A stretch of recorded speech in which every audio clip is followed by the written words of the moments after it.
cuci tangan. Kita pasti udah sering dengar kalimat cuci tanganmu. Cucilah tanganmu dengan sabun dan air mengalir. Saking seringnya, udah bosan kayaknya kita dengar kalimat ini. Apalagi selama pandemi kemarin. Habis dari toilet disuruh cuci tangan, setelah dan sebelum makan, setelah bersin, batuk, salaman, selalu disuruh cuci tangan. Ide cuci tangan ini memang tergolong masih baru dalam peradaban manusia di bidang kesehatan. Baru sekitar 150 tahunan lah. Tapi justru karena cuci tangan inilah banyak nyawa di dunia bisa terselamatkan.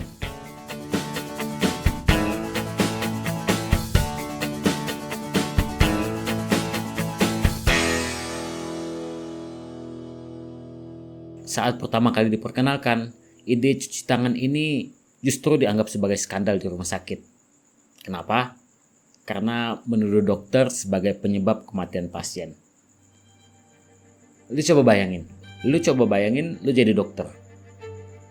Bagaimana perasaan lu yang sehari-hari tugasnya mengobati pasien, lalu tiba-tiba dituduh sebagai orang yang membunuh pasien. Siapa yang mau terima tuduhan keras kayak gitu? Tapi memang ya, keterbatasan pengetahuan itu bikin kita jadi bodoh. Profesi apapun, siapa aja, gue, kalian. Dan di kasus ini, harus diakuin pengetahuan dokter-dokter waktu itu masih terbatas. Mereka belum tahu ada yang namanya mikroorganisme yang tak terlihat oleh mata telanjang dan bisa menyebar dengan mudah melalui tangan manusia. Sebelum masuk ke inti ceritanya, izinkan gue untuk memperkenalkan diri. Nama gue. Di akun Nurse Ara Beringin ini, gue ingin berbagi berbagai hal yang menjadi keresahan gue. Atau hal yang menarik untuk kita ketahui bersama.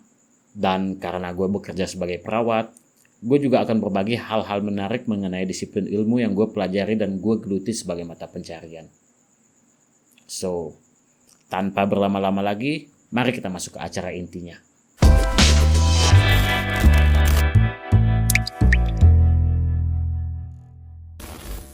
Beginilah ceritanya.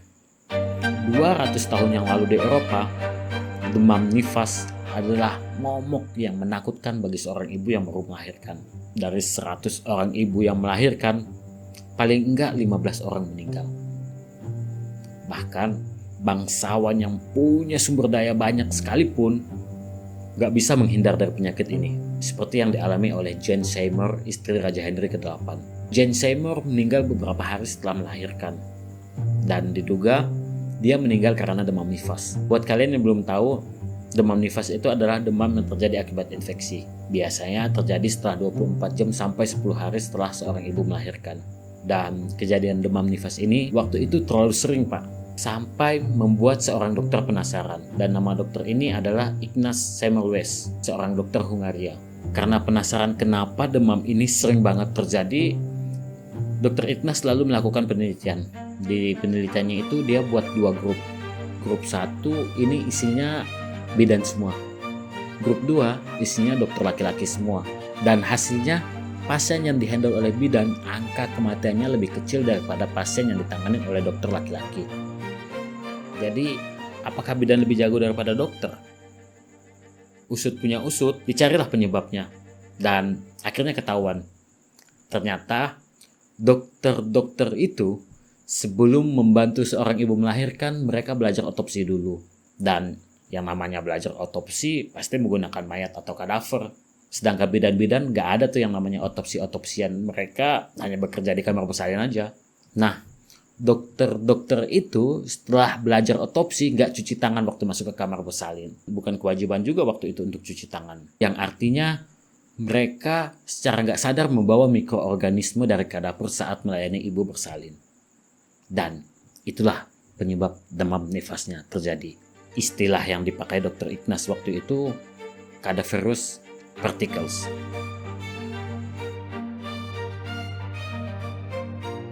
Untuk mencegah cadaverous particles, akhirnya Dr. Ignaz membuat suatu peraturan yang mewajibkan semua dokter yang bekerja dengan dia untuk melakukan cuci tangan sebelum melayani ibu melahirkan. Cuci tangannya pun bukan cuma pakai sabun, Pak, tapi pakai larutan klorin. Dan apa yang terjadi? Ternyata angka kematian ibu melahirkan yang dihandle oleh dokter jauh menurun setelah melakukan cuci tangan. Yeay. Ternyata bekerja. Lalu, apakah Dr. Ikhnas mendapatkan penghargaan karena penelitiannya ini? Harusnya sih iya, tapi nyatanya enggak, Pak. Teorinya tentang cuci tangan meskipun sudah terbukti hanya dianggap sebagai petuah. Boleh diikutin, boleh enggak.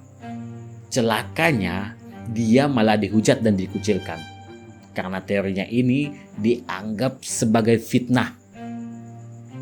Fitnah yang menuduh dokter sebagai penyebab kematian pasien. Kejam juga.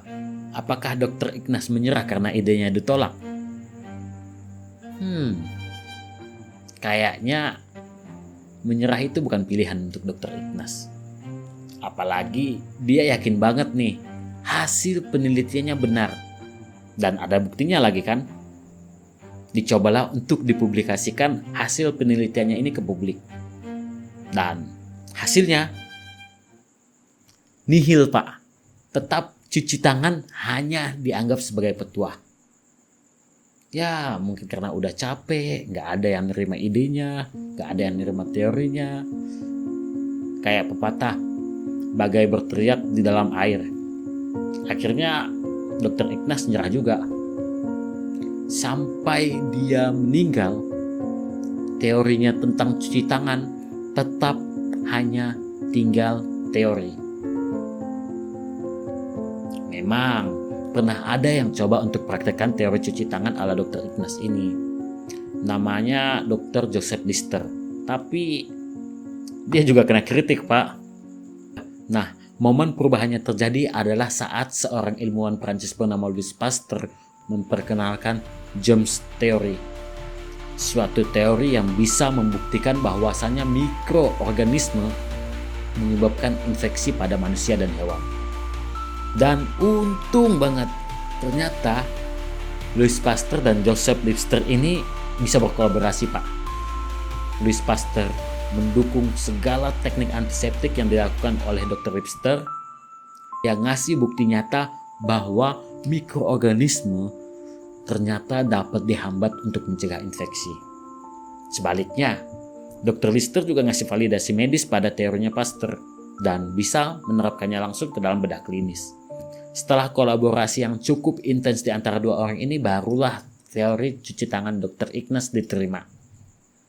Tapi orangnya udah terlanjur meninggal, Pak. Ya memang sih orang yang udah meninggal nggak mungkin dihidupkan lagi. Tapi sebagai bentuk penghormatan, mereka menjadikan Dr. Ignaz Semmelweis sebagai bapak pelopor pencegahan dan pengendalian infeksi. Bahkan salah satu universitas kesehatan di Hungaria mengganti namanya menjadi Semmelweis University untuk menghormati perjuangan beliau. Dan tereng, begitulah cerita bagaimana cuci tangan diwajibkan di fasilitas kesehatan. Lalu, pelajaran apa yang bisa kita petik dari cerita tentang lahirnya cuci tangan? Ya, ide, Pak. Ide gak akan pernah mati meskipun orangnya sudah meninggal. Ide yang baik itu juga seperti biji yang baik. Mungkin dia memang butuh waktu untuk tumbuh, tapi begitu dia udah tumbuh, dia akan sulit untuk ditolak.